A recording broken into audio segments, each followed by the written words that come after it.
તો આ તરફ વલસાડ જિલ્લાના તમામ તાલુકામાં ધોધમાર વરસાદ રહ્યો। આસપાસના નીચાણવાળા અને ગ્રામ્ય વિસ્તારમાં સતત વરસાદ, કપરાડામાં પણ ભારે વરસાદ, અંતરિયાળ વિસ્તારોમાં ભારે વરસાદ, ધરમપુર અને કપરાડાના અંતરિયાળ વિસ્તારોમાં પણ ભારે વરસાદ વરસ્યો।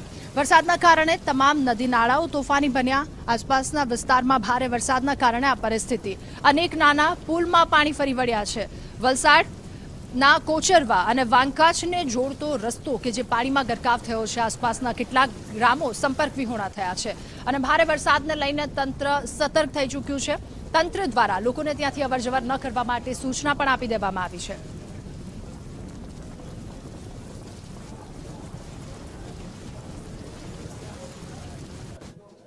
અને વલસાડમાં સતત વરસાદ વરસી રહ્યો છે। મધુબન ડેમમાં પણ ભારે નીર આવ્યા છે।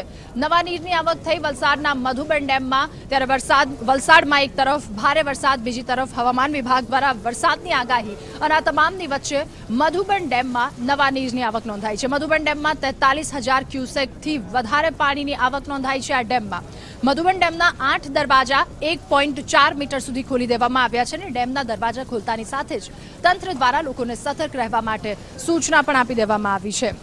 ત્યારે મધુબન ડેમમાંથી પાણી છોડાતા દમણગંગા નદી બે કાંઠે વહેતી થઈ અને આ સાથે નદી કિનારાના વિસ્તારો, નીચાણવાળા વિસ્તારોને સતર્ક રહેવા સૂચના અપાઈ।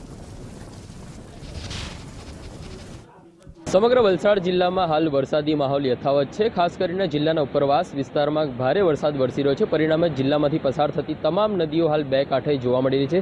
આપ જે દ્રશ્યો જોઈ રહ્યા છો, દમણગંગા નદીના દ્રશ્યો છે। હાલ દમણગંગા નદી પણ બે કાંઠે વહી રહી છે, કારણ કે મધુબન ડેમના કેચમેન્ટ વિસ્તાર અને ઉપરવાસમાં ભારે વરસાદ વરસી રહ્યો છે। તેના જ કારણે મધુબન ડેમના કેચમેન્ટ વિસ્તારમાં ભારે પાણીની આવક થઈ રહી છે। પરિણામે તંત્ર દ્વારા ડેમનું રૂલ લેવલ જાળવવા માટે ડેમના 8 દરવાજા 1.4 મીટર ખોલવામાં આવે છે અને ડેમમાંથી તબક્કાવાર રીતે 48,000 ક્યુસેકથી વધુ પાણી હાલ દમણગંગા નદીમાં છોડવામાં આવે છે। પરિણામે હાલ દમણગંગા નદી બે કાંઠે વહી રહી છે।